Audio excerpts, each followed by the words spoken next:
വാപ്പ മരിച്ചിട്ടേ ഉമ്മാക്ക് ഭയങ്കര ഡിമാൻഡ്. അല്ലാഹു റബ്ബി, എന്താ ഡിമാൻഡ്? കാരണം എന്താ? ഞങ്ങൾ 9 മക്കളാണ്. ഒരാഴ്ചക്ക് എത്ര ദിവസമുള്ളൂ? 7 ദിവസമുള്ളൂ. 2 ദിവസം ഉമ്മാൻ്റെ ഡിമാൻഡിന് ഓരോരുത്തരടുത്ത് ഓരോരോ ദിവസം നിന്നാലും പിന്നെ എന്താണ്? 2 വാക്കാണ്. എൻ്റെ ഉമ്മാൻ എൻ്റെ പെരയൊക്കെ വെള്ളിയാഴ്ച ഞാൻ വീട്ടിലുണ്ടാവും. വെള്ളിയാഴ്ച ഉമ്മാൻ എൻ്റെ പെരയൊക്കെ കിട്ടണമെങ്കിൽ ഒരാഴ്ച മുമ്പ് ഉമ്മാനെ വിളിച്ച് ബുക്ക് ചെയ്യണം. അമ്മ വെള്ളിയാഴ്ച ഞാൻ രാവിലെ വരും കേട്ടോ, നിങ്ങൾ വേറെ കൊടുക്കും പോകരുത്, ഞാൻ വണ്ടി ആയിട്ടാണ് വരാം. ഉമ്മാനെ ബുക്ക് ചെയ്ത് വെക്കണം. 8 മണിക്ക് ചെല്ലാന്ന് പറഞ്ഞാൽ 8:30 വരെ ഉമ്മ കാക്കും. പിന്നെ ഉമ്മ മറ്റവൻ്റെ അടുത്ത് കാണും. പിന്നെ നമ്മൾ പോയിങ്ങാണ്ട് ഉമ്മാനോട് 8:40 ഉമ്മ നിങ്ങളോടൊക്കെ പോയി ഇജ്ജ് വരാത്തിന് ഞാൻ എന്താട്ടണം, ഞാൻ കുഞ്ഞാക്കാനോട് പോകുന്ന നിൽക്കണ നിങ്ങൾ എന്താ അമ്മാൻ്റെ ഡിമാൻഡ്? മക്കൾ 9 എണ്ണാണ്. ഉമ്മ അടുത്ത കാലത്ത് വഫാത്തായി. അള്ളാഹു ദർജ ഏറ്റി കൊടുക്കട്ടെ. പെണ്ണുങ്ങളെ പ്രസവിച്ചോളി നല്ല മട്ടായിട്ട്. ഇപ്പൊ കുറച്ച് പെണ്ണുങ്ങൾക്ക് കെട്ടിച്ചാൻ തന്നെ ഇഷ്ടമല്ല എന്ന് പറഞ്ഞു. നിങ്ങളൊക്കെ കട്ടക്കാലം കണ്ടുപോലുണ്ടോ പെണ്ണുങ്ങളെ?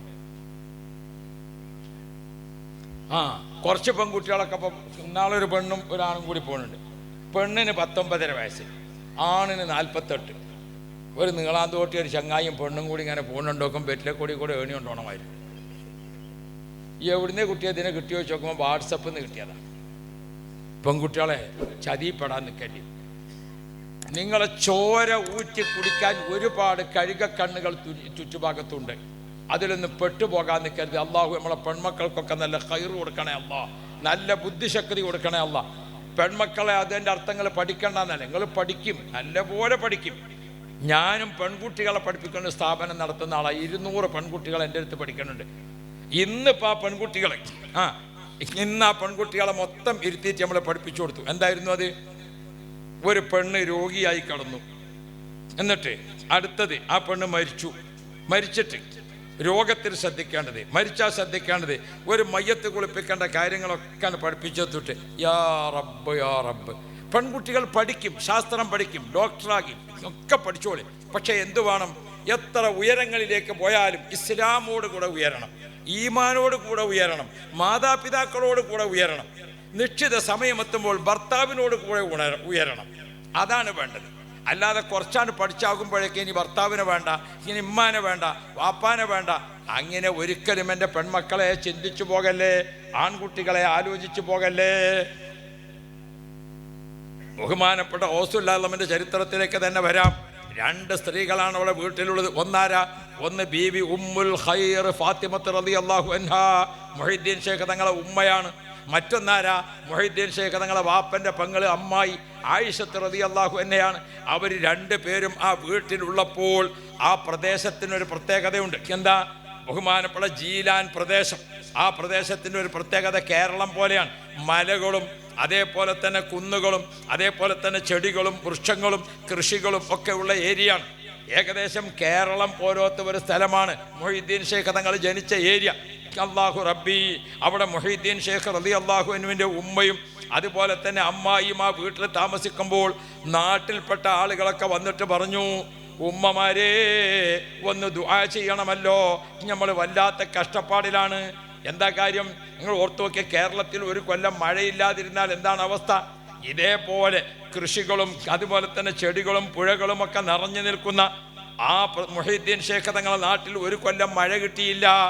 മഴയില്ലാതായപ്പോൾ കൃഷി ഉണങ്ങിപ്പോയി, മഴയില്ലാതായപ്പോൾ കിണറ്റിൽ വെള്ളം പറ്റിപ്പോയി, പുഴയിൽ വെള്ളം പറ്റിപ്പോയി, എവിടെയും വെള്ളമില്ലാതെ വിഷമിച്ചു. പറക്കുന്ന പക്ഷികളൊക്കെ ജറക് താഴെ വീണു. ഗർഭിണികളായ പെണ്ണുങ്ങളൊക്കെ വല്ലാതെ വിഷമിച്ചു. അങ്ങനെ എല്ലാവരും വിഷമിച്ച് പ്രയാസപ്പെട്ടപ്പോൾ മഴയ്ക്ക് വേണ്ടി തേടിക്കൊണ്ട് നാട്ടുകാർ മുഹീദ്ദീൻ ശൈഖ് തങ്ങളെ വീട്ടിലെത്തി. 2 ഉമ്മമാരാണ് അവിടെ ഉള്ളത്. അതിൽ നിന്ന് ബഹുമാനപ്പെട്ട മുഹീദ്ദീൻ ശൈഖ് തങ്ങളെ പെങ്ങള്, മുഹീദ്ദീൻ ശൈഖ് തങ്ങളെ അമ്മായി, അല്ലാഹു റബ്ബി, വീട്ടിൽ നിന്ന് ഒരു ചൂലെടുത്തിട്ട് മുറ്റത്ത് കുറച്ച് സ്ഥലം നല്ലപോലെ അടിച്ച് വൃത്തിയാക്കി. അല്ലാഹു റബ്ബി മാലിന്യങ്ങളൊക്കെ നീക്കി നല്ല വൃത്തിയാക്കിയിട്ട് വധുവോടുകൂടെ ആ ഉമ്മ അടിച്ച് വൃത്തിയാക്കിയ സ്ഥലത്ത് നിന്നുകൊണ്ട് ചുറ്റുഭാഗത്ത് ഉമ്മമാരൊക്കെ ഇങ്ങനെ നിർത്തിയിട്ട് ബഹുമാനപ്പെട്ട മുഹീദ്ദീൻ ശൈഖ് തങ്ങളെ മുഹീദ്ദീൻ ശൈഖ് തങ്ങളെ അമ്മായി അള്ളാഹുവിലേക്ക് കൈ ഉയർത്തി അങ്ങോട്ട് ദുആ ചെയ്തു. ശുദ്ധമായ ഭൂമിയിൽ നിന്നുകൊണ്ട് വധുവോടുകൂടെ ഈ നാട്ടിലുള്ള പക്ഷികൾക്കും മൃഗങ്ങൾക്കും ഇഴജന്തുക്കൾക്കും വണ്ടുപ്രാണികൾക്കും മനുഷ്യർക്കും അല്ലാ പ്രായമുള്ളവർക്കും ഗർഭിണികൾക്കും വെള്ളം കിട്ടാതെ വിഷമിക്കുകയാണ് അല്ലാ.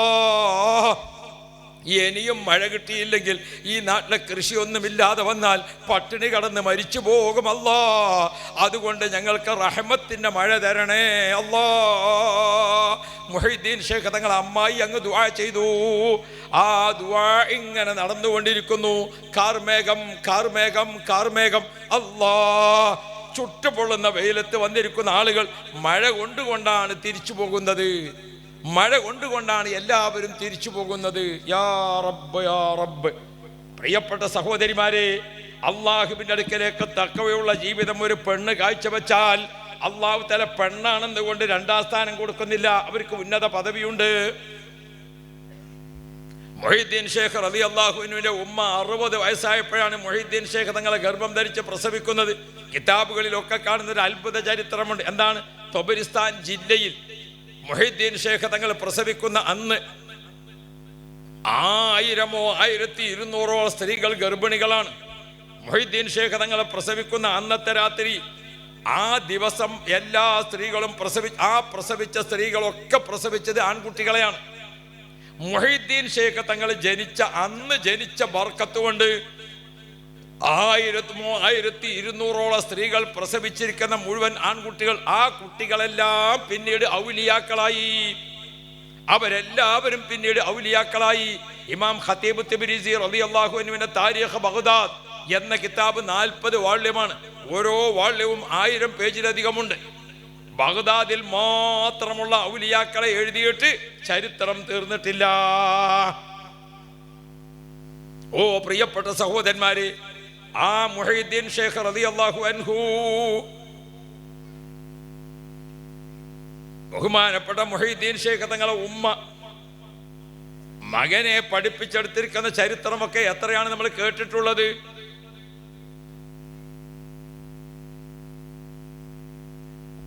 ആ 2 ഉമ്മമാർ ആ വീട്ടിൽ താമസിക്കുമ്പോൾ നാട്ടിലുള്ള മുഴുവൻ ആളുകൾക്കും ആ 2 ഉമ്മമാരും ഒരു അത്താണിയാണ്. ഓ സഹോദരിമാരെ, ചരിത്രത്തിൽ നമ്മൾ പരിശോധിച്ച് നോക്കിയാൽ എത്ര ഉമ്മമാരെ കാണാം. ബഹുമാനപ്പെട്ട റിഫായി ശൈഖ് റളിയല്ലാഹു അൻഹുവിന്റെ ഉമ്മ അല്ലാഹു റബ്ബി, ഹസനുൽ ബസരി റളിയല്ലാഹു അൻഹുവിന്റെ ഉമ്മ. അല്ലാ, ഞാൻ എൻ്റെ സഹോദരിമാരോട് പറയട്ടെ, രാത്രിയുടെ യാമങ്ങളിൽ കണ്ണീരൊഴുക്കിക്കൊണ്ട് പടച്ച റബ്ബിനോട് സങ്കടം പറഞ്ഞുകൊണ്ട് ഉന്നത സ്ഥാനത്തെത്തിയിരിക്കുന്ന ഉമ്മമാരെത്ര പേരുണ്ട്. ഇപ്പോഴത്തെ ഫലസ്തീൻ, ഗസ, ഈ യുദ്ധമൊക്കെ തുടങ്ങുന്നതിന് മുമ്പ് ഞങ്ങൾ ഒരിക്കൽ സിയാറത്തിന് പോയി. നമ്മുടെ അടുത്ത പ്രദേശത്തുകാരനായ ചേറൂര് അബ്ദുള്ള മുസ്ലിയാർ, അദ്ദേഹമാണ് ആ സിയാറത്തിന്റെ ഏറ്റവും വലിയ ടോപ്പ് നേതാവ്. അദ്ദേഹമാണ് ഇങ്ങനെ ഒരു ടൂർ പരിപാടിയൊക്കെ തുടങ്ങിയത് അദ്ദേഹം, പല സ്ഥലത്തും യാത്ര ചെയ്യാൻ. സുബ്ഹാനല്ലാഹ്. ബഗ്ദാദിൽ ചെന്നുകൊണ്ട് ബഹുമാനപ്പെട്ട ഫലസ്തീനിൽ ചെന്നുകൊണ്ട് ബൈത്തുൽ മുഖദ്ദസിലേക്കാണ് പോകുന്ന വഴി. ബഹുമാനപ്പെട്ട ഈസാ നബി അലൈഹി സ്വലാമിനെ ഉയർത്തപ്പെട്ട സ്ഥലമുണ്ട്. അവിടെ ഒരു പ്രത്യേക മക്കാമ് സിയാറത്ത് ചെയ്യാനുണ്ട്. ആ മക്കാം എങ്ങനെയാണ്? ഇങ്ങനെ സ്റ്റെപ്പ് ഇറങ്ങിയിട്ട് അങ്ങനെയാണ്ട് അണ്ടർഗ്രൗണ്ടില്ല. അവിടെ അങ്ങോട്ട് ചെന്നാൽ റാബിഅത്തുൽ അദവിയ്യ റളിയല്ലാഹു അൻഹ, അവരെ ചുമരിൽ ചരിത്രം എഴുതിയിട്ടുണ്ട്. യാ റബ്ബ് യാ റബ്ബ്, എൻ്റെ ഉമ്മമാരെ, രാത്രി പാതിരയാകുമ്പോൾ റാബിഅത്തുൽ അദവിയ്യ റളിയല്ലാഹു അൻഹ രാത്രി സമയത്ത് എഴുന്നേറ്റ് വുളൂ ചെയ്തു, നിസ്കരിച്ചു. അള്ളാഹുവിന്റെ ഖുർആൻ ഇങ്ങനെ ഓതിയിട്ട് റബ്ബിന് മുമ്പിൽ കരയുകയാണ്. അജബല്ലിൽ മുഹിബ്ബി കൈഫ യനാമു കുല്ലു നൗമിൻ അലൽ മുഹിബ്ബി ഹറാമു. അല്ലാഹുവേ, നിന്നെ കാണാൻ, അല്ലാഹുവേ നിന്റെ ലിഖായ് കിട്ടാൻ, അല്ലാഹ് നിന്റെ സ്വർഗത്തിൽ നിന്റെ ലിഖായ് കണ്ട് ആനന്ദിക്കാൻ ആശിച്ച് മോഹിച്ച് ദാഹിച്ച് ഇതാ പാവപ്പെട്ട ഒരു പെണ്ണ് പാതിരാ സമയത്ത് റബ്ബേ രാജാക്കന്മാരെ വാതിലടച്ചു, മുതലാളിമാരെ വാതിലടച്ചു, അങ്ങാടികളെ വാതിലടച്ചു, സാധാരണക്കാരൻ്റെ വാതിലടച്ചു. പാതിരാവിൻ്റെ കൂരിരുട്ടിൽ എല്ലാവരും വാതിലടച്ച് കിടക്കുകയാണ്. റബ്ബേ നിന്റെ റഹ്മത്തിന്റെ വാതിൽ അടച്ചിട്ടില്ലല്ലോ, നിന്റെ മഗ്ഫിറത്തിന്റെ വാതിൽ അടച്ചിട്ടില്ലല്ലോ, നിന്റെ തൗബയുടെ വാതിൽ അടച്ചിട്ടില്ലല്ലോ. പാതിരാവിന്റെ സമയത്ത് റബ്ബേ നിന്റെ റഹ്മത്തിന്റെ വാതിൽക്കൽ ഇതാ ഒരു പാവപ്പെട്ട പെണ്ണ് നിൽക്കുന്നു.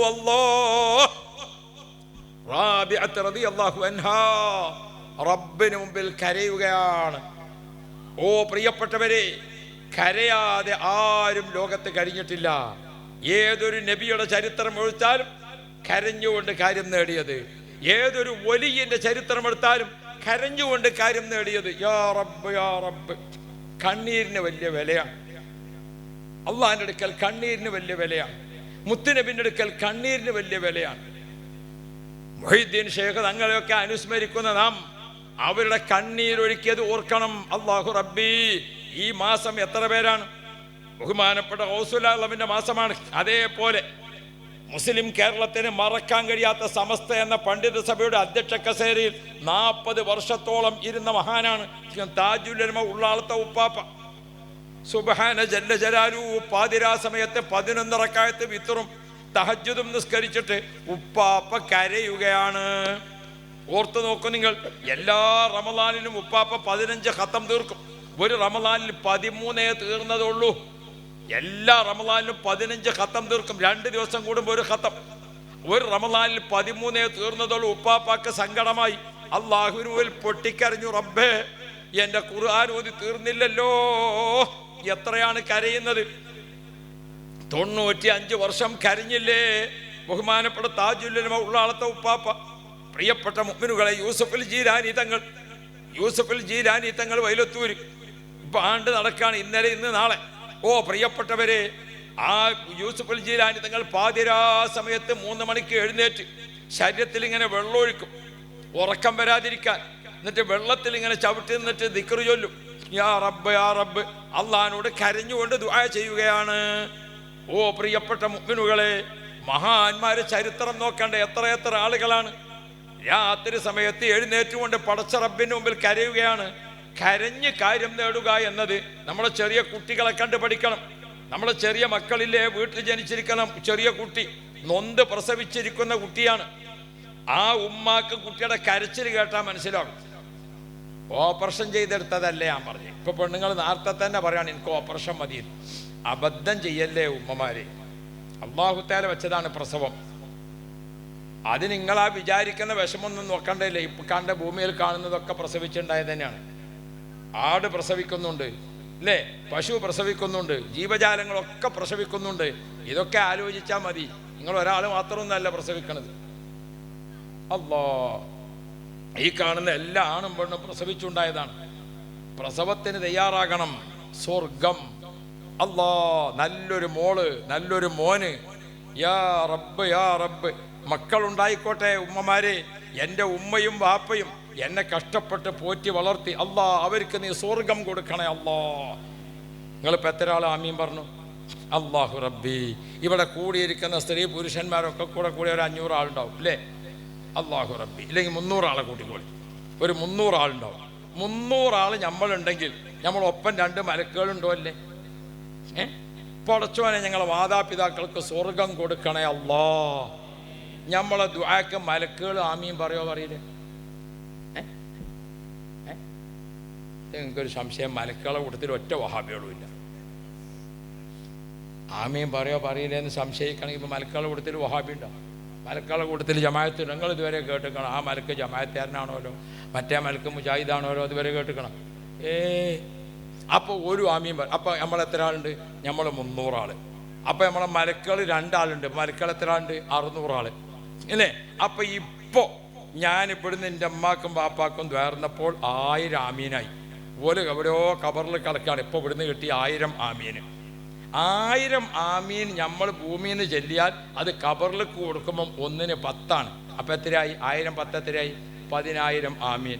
എൻ്റെ അമ്മാൻ്റെ പനി കബറിലേക്ക് 1000കണക്കിന് ആമീൻ കൊടുത്തയച്ചിട്ടല്ലാതെ ഒരൊറ്റ ദിവസവും ഞാൻ ഉറങ്ങാറില്ല. എൻ്റെ അമ്മ ഞാൻ പ്രസവിക്കണ്ടെന്ന് വെച്ചിരുന്നെങ്കിൽ ഉമ്മാക്ക് ഇപ്പോൾ ഈ ലാഭം കിട്ടുമോ? എൻ്റെ ഭാര്യ പ്രസവിക്കണ്ടെന്ന് ഞാൻ വെച്ചാൽ എൻ്റെ കബറിലേക്ക് കിട്ടുമോ? ഓ പ്രിയപ്പെട്ട മക്കളെ, ഗർഭം ധരിക്കുക, പ്രസവിക്കുക, മക്കളുണ്ടാകുക, നടക്കട്ടെ. യാ റബ്ബ് യാ റബ്ബ്. അള്ളാഹുവേ, ഞങ്ങളെ പെൺകുട്ടികൾക്കൊക്കെ നീ നല്ല വിദ്യാഭ്യാസം കൊടുക്കണേ അല്ലാ, നല്ല അറിവ് കൊടുക്കണേ അല്ലാ, നല്ല ഉന്നതി കൊടുക്കണേ അല്ലാ. ഞങ്ങളെ ഉമ്മമാർക്കൊക്കെ നീ ഖൈർ കൊടുക്കണേ അല്ലാ. അർഹമുർ-റാഹിമേ, ഈ സഭ നീ കബൂലാക്കണേ അല്ലാ. ഞാൻ എൻ്റെ പ്രിയപ്പെട്ടവരോട് അള്ളാഹിനോട് കരഞ്ഞോ? കരച്ചിലിങ്ങനെ കേട്ടാൽ പ്രസവത്തിന് വേദന സഹിച്ച് പ്രസവിച്ച ഉമ്മയാണെങ്കിൽ കുട്ടീൻ്റെ കരച്ചിലിങ്ങനെ കേട്ടാൽ അമ്മക്ക് മനസ്സിലാവും. കുട്ടീൻ്റെ കരച്ചിലിന് ഒരു ചൂണിങ്ങനെ വന്ന ആ ചൂണിങ്ങനെ കേൾക്കുമ്പോൾ അമ്മക്ക് മനസ്സിലാവും കുട്ടിക്ക് അമ്മിഞ്ഞപ്പാൽ കൊടുക്കാനയക്കണ്. രണ്ടാമത് കുട്ടി വേറൊരു കരച്ചിൽ, ആ കരച്ചിൽ കേട്ടാൽ അമ്മക്കറിയാം കുട്ടി കിടക്കുന്നുറങ്ങണ തൊട്ടിയിൽ മൂത്രം ഒഴിച്ചിക്കണേ, വിരിപ്പ് മാറ്റി കൊടുക്കണം. കുട്ടിൻ്റെ വേറൊരു കരച്ചിലുണ്ട്, അത് കേട്ടാൽ അമ്മക്കറിയാം കുട്ടി കിടക്കണോടത്ത് എന്തോ കൊതുകോ എറുമ്പോ എന്തോ കടിച്ചിട്ടുണ്ടോ, അല്ലാ ഷെഡി കഴിച്ചു നോക്കാനും കുപ്പായം കഴിച്ചു നോക്കാനും ഒക്കെ നോക്കും. വേറൊരു കരച്ചിലുണ്ട് കുട്ടിയൊക്കെ, അല്ലാ ചിങ്ങമാസത്തിലെ മയം മാതിരി ഒരു മാറാത്ത കരച്ചിൽ. അപ്പം മനസ്സിലായി പാൽക്കായം കൊടുക്കാനയക്കുന്നത്. കരച്ചിലിങ്ങനെ കേട്ടാൽ തന്നെ അമ്മക്കറിയും. ആ കണ്ണുനീരോട്, ചെറിയ കുട്ടിക്ക് ഭക്ഷണം കിട്ടിയത് കണ്ണുനീരാണ്, മരുന്ന് കിട്ടിയത് കണ്ണുനീരാണ്, ഡ്രസ്സ് കിട്ടിയത് കണ്ണുനീരാണ്, എല്ലാ ആശ്വാസവും കിട്ടിയത് കണ്ണുനീരാണ്. അള്ളാഹു ആകുന്ന കഴിവിന് മുമ്പിൽ, അള്ളാഹു ആകുന്ന ഉടമസ്ഥന് മുമ്പിൽ നമ്മളൊക്കെ കൊച്ചു കുട്ടികളാണ്. അള്ളാഹിൻ്റെ മുമ്പിൽ കരഞ്ഞോ?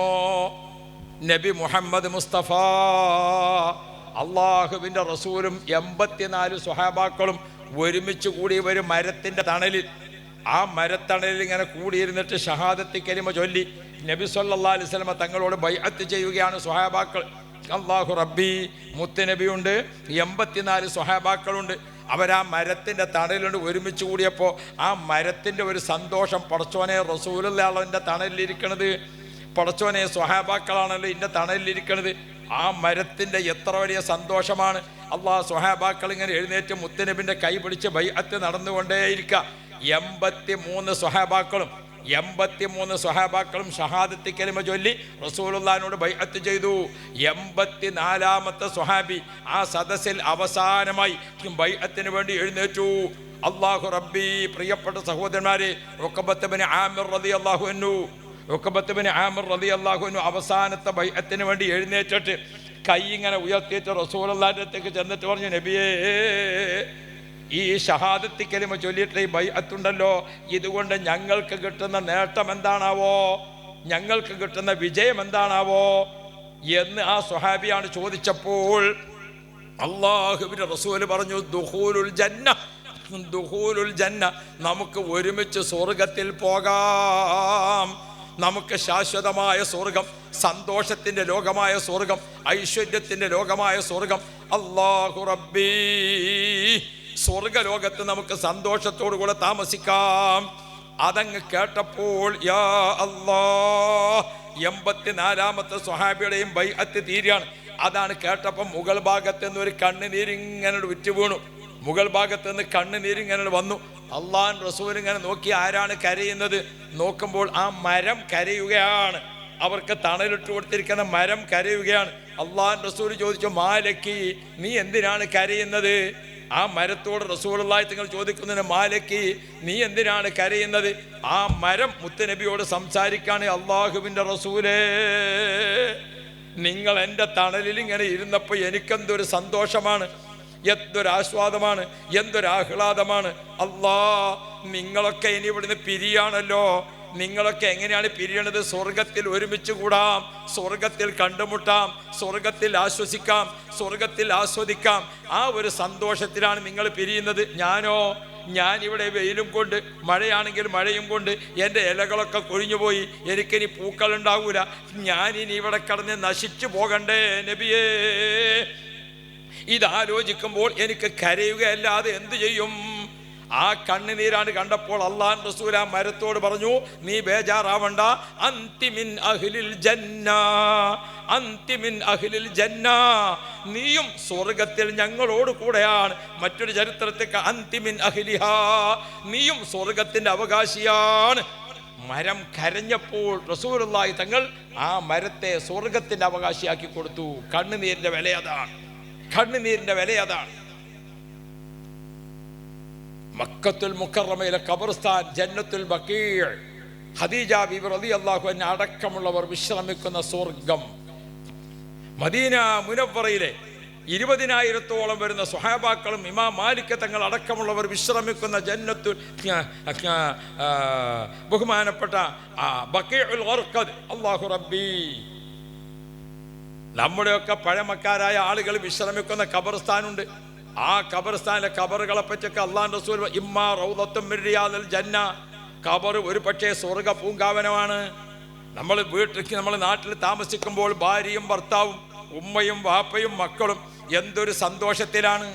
ഓ പ്രിയപ്പെട്ടവരെ, ഭൂമിയിൽ താമസിക്കുമ്പോൾ നാം പരസ്പരം അങ്ങോട്ടും ഇങ്ങോട്ടും സഹായിച്ചും സഹകരിച്ചും സ്നേഹിച്ചും ബഹുമാനിച്ചും വാത്സല്യം കൊടുത്തും സന്തോഷിച്ചും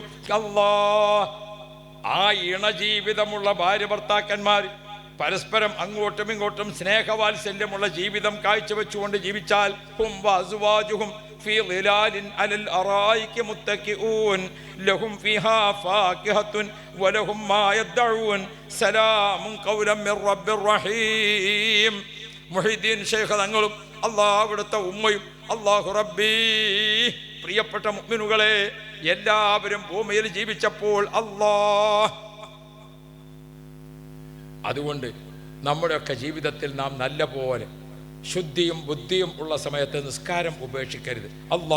നിന്ന് നിസ്കരിക്കാനുള്ള ആഫിയത്ത് നിലനിർത്തണേ അല്ലാ.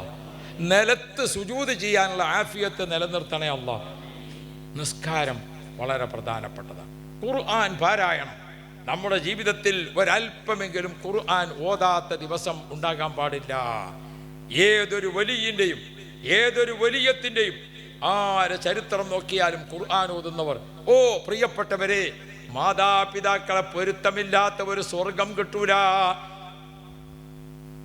സ്വർഗത്തിന്റെ ടിക്കറ്റ് മുറിച്ചു കൊടുക്കാൻ അള്ളാഹു അധികാരപ്പെടുത്തിയ ഒരേ ഒരാൾ ഉമ്മയാണ്.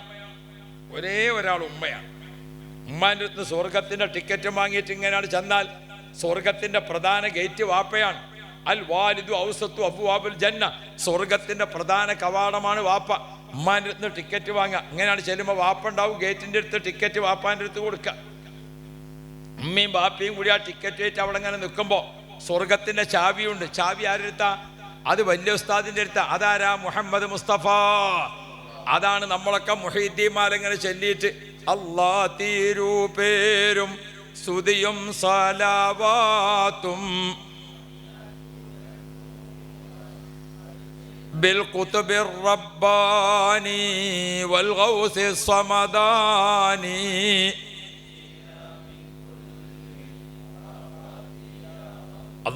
ദുനിയാവിന്റെ ആഫാത്തുകൾ, മുസീബത്തുകൾ, പടച്ചോനെ കണ്ണേറിന്റെ മുസീബത്ത്, സിഹറിന്റെ മുസീബത്ത്, അസൂയന്റെ മുസീബത്ത്, പടച്ചോനെ അപകടപ്പെട്ട മുസീബത്ത്, സാമ്പത്തികം നഷ്ടിട്ട് ആരോഗ്യം, പല നിരക്കുള്ള മുസീബത്ത് ഉണ്ടാവും. മുഹീദ്ദീൻ ശൈഖ് തങ്ങളെ ബർക്കത്ത് കൊണ്ട് അങ്ങനത്തെ മുസീബത്തിൽ നിന്നൊക്കെ കാവലാകാൻ അതാണ് നമ്മൾ ചൊല്ലിക്കൊണ്ടിരിക്കുന്നത്. എന്നിട്ട് ആ ബൈത്ത് ഇങ്ങനെ അവസാനത്തിൽ എത്തുമ്പോൾ ദുആ ആണ്.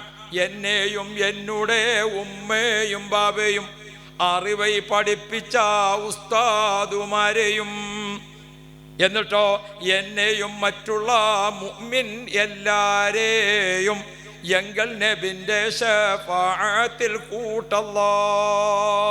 പഴമക്കാരായ നമ്മുടെ ഉമ്മമാര് ഓരോ വീട്ടിലും ചൊല്ലി, എല്ലാ വീട്ടുകാർക്കും എല്ലാവരും പറയാണ്. നമ്മളെ എല്ലാ വീട്ടിലും ആ ചൊല്ലല് നടക്കാണ്. പ്രിയപ്പെട്ട മുഅ്മിനുകളെ, നമ്മുടെയൊക്കെ എല്ലാ വീടുകളിലും ദുആ നടന്നു. പിഴയേറെ ചെയ്ത് നടന്നോരടിയാന്റെ പിഴകൾ പുറത്ത് നീ റഹ്മത്തിൽ കൂട്ടല്ലാ. എന്താണ് മുഹീദ്ദീൻ മാല? ഓ പ്രിയപ്പെട്ട മുഅ്മിനുകളെ, നമുക്കൊക്കെ നാളെ ആഖിറത്തിലേക്ക് ചെല്ലുമ്പോൾ ബഹുമാനപ്പെട്ട റസൂലുള്ളാഹി സ്വല്ലല്ലാഹു അലൈഹി വസല്ലം തങ്ങളുടെ ശഫാഅത്തോടെ നമുക്കങ്ങ് സ്വർഗത്തിലേക്ക് പ്രവേശിക്കണ്ടേ? അതുകൊണ്ട് നമുക്ക് ബഹുമാനപ്പെട്ട മുഹീദ്ദീൻ ശൈഖ് തങ്ങളോ അതല്ലെങ്കിൽ നമുക്ക് നമ്മുടെ നാട്ടിൽ കഴിഞ്ഞുപോയ ബഹുമാനപ്പെട്ട താജുൽ ഉലമ ഉപ്പാപ്പയോ അതല്ല യൂസുഫുൽ ജീലാനി തങ്ങളോ അടുത്ത കാലത്തായി നമ്മോടൊപ്പം ജീവിച്ചിരിക്കുന്ന എത്രയോ ഔലിയാക്കൾ മഹാന്മാർ റബ്ബിന് മുമ്പിൽ കരഞ്ഞു. കണ്ണുനീർ നമുക്ക് സ്വർഗം സമ്പാദിക്കാനുള്ളതാണ്. അതാണ് വഇബാദുർ റഹ്മാനില്ലദീന യംശൂന അലൽ അർളി ഹൗലാ. അല്ലാഹുവിൻ്റെ ഇഷ്ടദാസന്മാരായ മനുഷ്യർ അവർ സമാധാനികളാണ്, അവർ വിനയമുള്ളവരാണ്, അവർ താഴ്മയുള്ളവരാണ്. അവരുടെ രാത്രി എങ്ങനെയാണെന്നറിയോ? വല്ലദീന യബീതൂന ലിറബ്ബിഹിം സുജ്ജദൻ വഖിയാമാ.